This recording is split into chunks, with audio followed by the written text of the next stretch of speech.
Joining us this morning was Alsadie from the Prima Donna. Thanks for coming all the way down to Geelong this morning, Ash.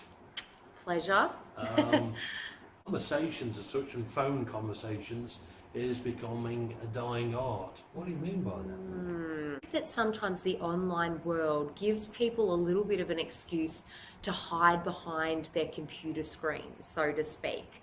And, these days, I'm sure everyone will agree that they're being bombarded with LinkedIn messages with people pitching themselves or email campaigns, things like that.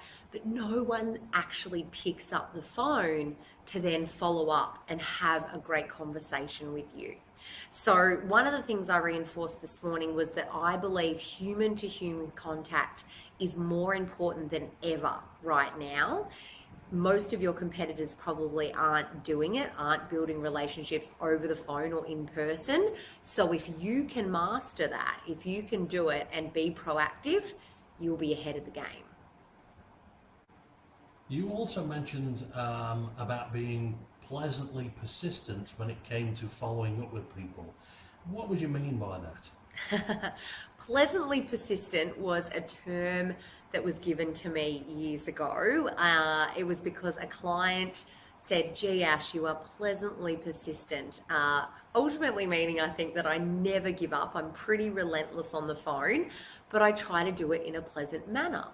And I believe that everyone should be like that. I quite often get asked, when do you give up on a lead when you're calling?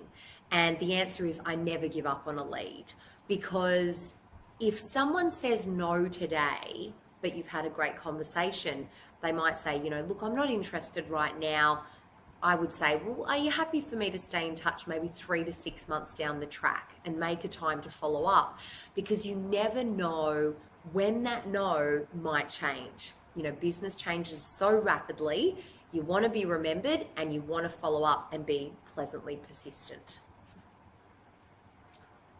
You also mentioned this morning that about your experience of clients following up with their own client base. Tell us a bit more about that.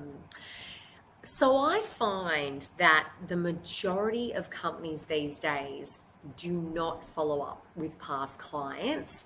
They have these old kind of dormant client databases just sitting there that they don't follow up. And look, I appreciate that most companies, they don't have the time. They're so busy facilitating their services, dealing with their current clientele, that they just don't get around to it. However, again, it would be a huge advantage for your company if you were proactive in following up and nurturing these relationships. Because the fact is, these databases, they're almost like low-hanging fruit. These people used to use you, they may want to again. So think of some reasons to get back in touch. It might be you've got some new initiatives, some promotions coming up, whatever it might be. Reach out, have conversations, because you never know, there may be some sales just lying in waiting for you.